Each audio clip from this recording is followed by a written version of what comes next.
Hey guys, back to the channel. I thought, there's been a lot of talk this past week since the Boks lost to the Wallabies about the way they played. I think we've all said it, we've all spoken about it, how they ran themselves off their feet and how they sort of almost got seduced by the fact that they were making meters upfield, etc. But their finishing was terrible, and Australia capitalised a lot on their mistakes. That's not a new story. We've spoken about it at length this week. I think everybody knows it. We're all looking forward to seeing what the Boks can do this weekend.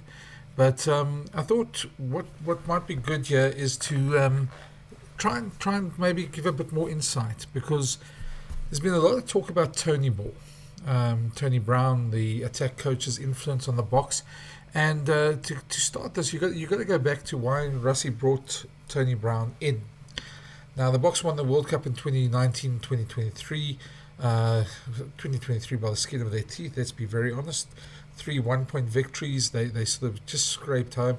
And I suppose the thing is, when you got a coach like that with an aging team and you're looking ahead, Russie's always been one to look sort of almost two steps ahead.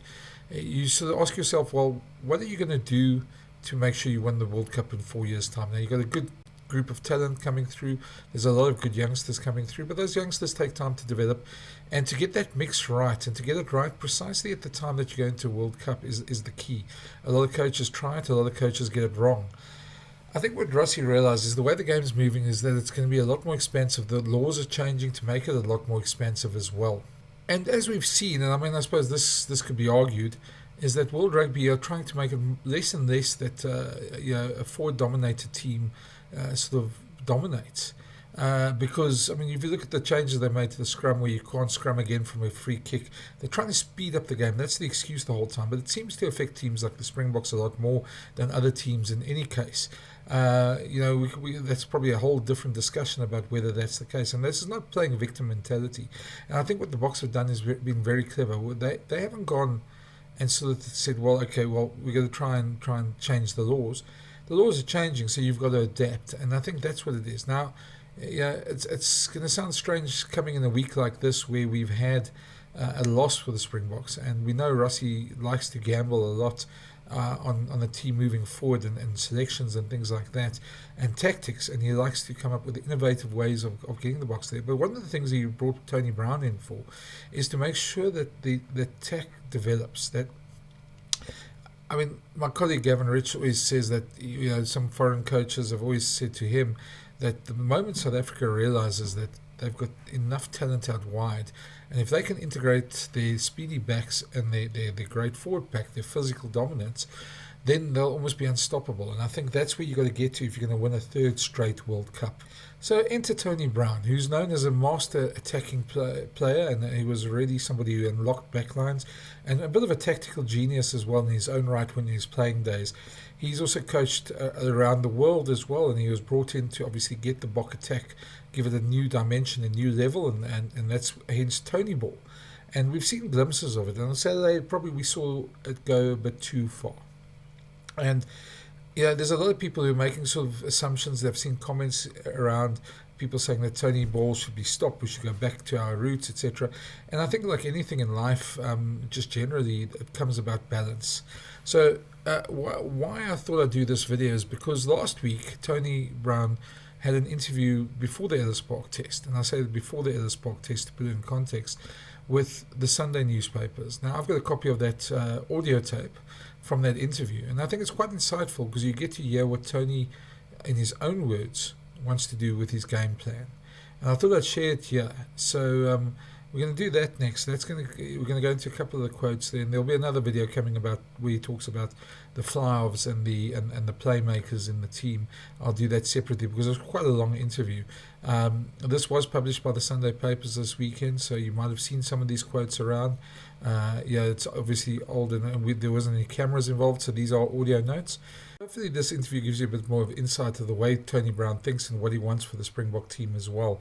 And it's not just to play expensively, as you'll hear.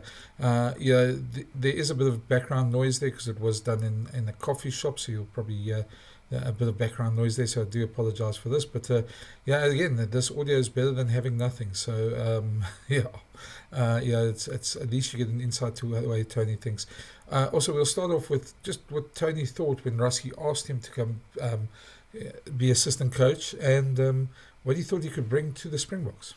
I just knew that when Rusty asked me to come in and coach the Springboks, I knew exactly what I wanted to do, and I knew exactly how I would help the team improve the way they attacked, and I knew that they had enough talent and ability to play the way that I wanted to play, and the most important thing around that is that I didn't make it a New Zealand way. It had to be a Springbok way and South African way, and and I knew that I could make it work.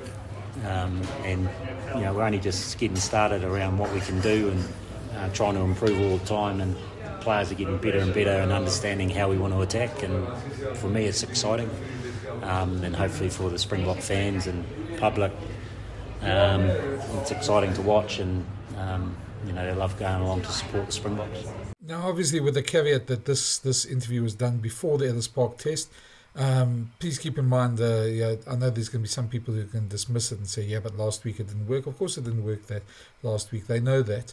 But Tony spoke quite passionately about how he's not just trying to make the Springbok team play more expansively. And I think that is the general feeling out there, is that people think he just wants them to throw the ball around. And there's some very interesting quotes coming up here about how he coaches. So this is what he said. He obviously first began with saying that the team could do better. And then just how he approaches the coaching. It's some very interesting stuff to listen to. Well, yeah, tough question. I feel as though our attack's always on the improve. It always can get better.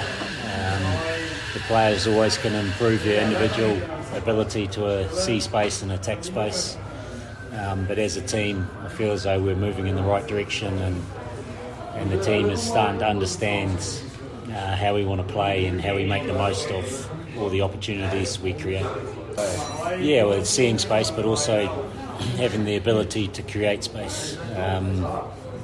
Is ultimately what you want to do as a rugby team, and then you need to be good enough to make the most of those opportunities. And I feel as though we're working really hard around improving that, and I feel the team is moving in the right direction around improving our attacking side of the game. Yeah, I don't know if it's just being expensive. I think a lot of teams get lost by thinking that if they throw the ball around, they're an attacking team. I always think that the best way for you to attack is to make the most of your DNA as a rugby team and get everyone to understand what is your DNA as a rugby team, what are your strengths, what are your weaknesses, and how as a rugby team can you become a better attacking weapon. And no matter what team I go into, I will always coach to the DNA of the rugby team, and just trying to improve what that looks like. I think the one thing to know, though, is, there's a lot of people who might dismiss Tony Brown very quickly, and say, especially after this weekend's result. But I think you got to see this as a long-term plan, and obviously Rusty knows what he's doing, because any coach has won 2 World Cups. There aren't many of them. There's only one other one. Certainly can see where the game is going, and I think there Rusty's a step ahead of most international coaches anyway, despite the two World Cup wins. And I think if you look at that, he knows what Tony can bring, and he knows that if you're going to win a World Cup in 2027, you have to be a lot better, a lot fitter, and we'll get to that. We'll talk about quickly about Tony. He's just an introduction to the South African players and what surprised him, when he came into the team. And I think this is a long-term project, and I think we've already seen some good things happening in the back line. We've seen some great tries from them, from the back three, from the wingers, and I think we're going to see a lot more as well. We shouldn't get stuck on just one result. I think there's a long road ahead, and this was a setback, but maybe a good one in a way. Never that the Springboks loss is a good thing, but maybe good in a way that it's happened now and not at the World Cup or not in a big game. This is a big game, but I think a bit of a shock to the system sometimes in long term can actually be very good. Um, I think the biggest one was how open the players and the coaches were to accepting a little bit of change around how I was going to coach. I think there was always going to be a danger that I would take them away from what makes Springbok rugby strong, but the biggest thing for me coming in was making sure I didn't lose the identity of the Springboks. I just wanted to add to it on an attacking side of the game, and the biggest surprise is that, you know, how fast we've improved, and how well the players have adapted to the way that I want to play. So now that we're so open-minded around where we can go, I think, you know, we can improve hugely at a fast rate now. The Boks need to be a fitter team. Now, we've heard from some of the players who've said that they did a lot of fitness this last couple of weeks, you know, heading into the Rugby Championship. In those 3 weeks they had the camp, and that some of us feel that maybe that played a part in it. Rossi's played that down big time. He's made sure that people realise, I think, you know, that it's not the fitness. Sia also said that's not an excuse. The Boks aren't going to use excuses. They were beaten fair and squarely at Ellis Park. They know that. They know they probably did a couple of things which they shouldn't have done. And but in the long term, if you're going to play an expensive game, you're going to play a high tempo game, and try and dominate the world like that, you've got to be extremely fit. And I think Tony puts this quite nicely when he's asked about the importance of fitness in the game plan that they want to play. Yeah, it was definitely, you cannot attack if you don't have the physical ability to play fast and play for long periods of time and be able to get off the ground quickly and keep going. So if we're going to try and play a style of game that's a bit more attacking, but we can't lose our identity as a defensive team, set piece team, kicking game team. So our ability to go for longer periods, we've got to be super fit. We've got to position quickly. We've got to see space a lot faster than we've done before. So as an attack coach and as a coaching team, we're definitely pushing the players to be way fitter than they've ever been before. He turned on the light there because it seemed I was getting a bit red in the picture there in the frame. And so obviously that fitness part might be a part of what, maybe a small part of what went wrong this last week. I think they have been pushing that a lot more. So it wouldn't be surprising if that was. I'm saying that, not Tony's not saying that, but it's certainly sure that there's a bigger thing on fitness for this Bok team, and they were a pretty fit team already. But I think they really want to take it to the next level, and then just take it maybe a bit further. He was asked sort of about what's his, and there's maybe a bit of light-hearted moment here as well. What his biggest challenge was in coaching the Springboks attack. What's been the biggest challenge you found in your couple of years here? Oh, drinking brandy.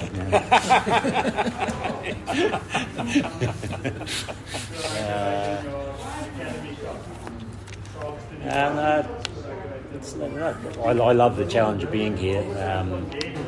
For me, it's exciting. It's everything I love about coaching. I don't think I have challenges around things that are hard. All the challenge for me is everything's exciting and how far I can push the players, how far I can push the team, how much we can improve as an attacking rugby team, but not only an attacking rugby team, just a world number one rugby team, how far we can stay on top and keep staying ahead of the opposition is what makes me being here, the most exciting thing. I can just imagine how Tony would struggle with the brandy and cokes there, especially in the team Kontikis after games. But saying that, he's obviously a man who's enjoying his time in South Africa and doing some good work with the Springboks as well. And as I say, last week there are some things to fix, and I'm sure they worked hard on that as well. Just on the final point here, before for the final quotes, is something that might surprise you, because as an attack coach, Tony Brown is often seen as the guy who gets the backline to move. but he's a tech coach for everything. So they coach across all spheres. As he says, if there's a line out scrum, he's got to be part of that anyway, because that's where their tech launches.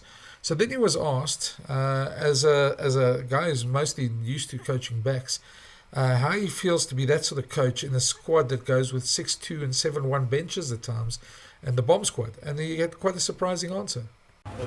Probably what you don't know is for my attack to work, I coach the forwards more than I coach the backs, because the forwards are the ones that need to set quicker. Their skills need to be a lot higher than and improved a lot more than they are right now. And their forwards' ability to see space and move the ball into space and be able to win the collision with the carry and then win the collision with the breakdown. Coaching the forwards takes a lot more of my time than coaching the backs. The backs are the ones that benefit from all of that work with the forwards. So I'm always happy to have as many forwards as possible, because once one tires and you put another one on, the ability to do it faster and the ability to get off the ground quicker allows our attack to work better. I've shown you a bit more insight into Tony's thinking and the way he does it. Especially that was a very interesting point at the end there about coaching the forwards more than he coaches the backs. I think a lot of the times you get quite a different picture and you get a stereotype in your mind of what he does. And I think it's quite nice to always hear from the horse's mouth as well when it does that. We've got another video coming with him, because it was quite a long interview, where he spoke about the playmakers and the fly halves and what he sees in them, and the talent coming through in South Africa. So I'll put that up tomorrow. Just to spread it out a bit. And I hope you enjoyed that. If you did, please leave a comment. Tell me what you think. Obviously, try and keep it in mind that it's a bit more long term, and it was recorded before the Ellis Park test, but I still think it's worth listening to, and the insight that you get is quite interesting. So as always, smash that subscribe button if you haven't already, give the thumbs up and all that stuff, and thanks for watching, and I'll catch you in the next video. Cheers.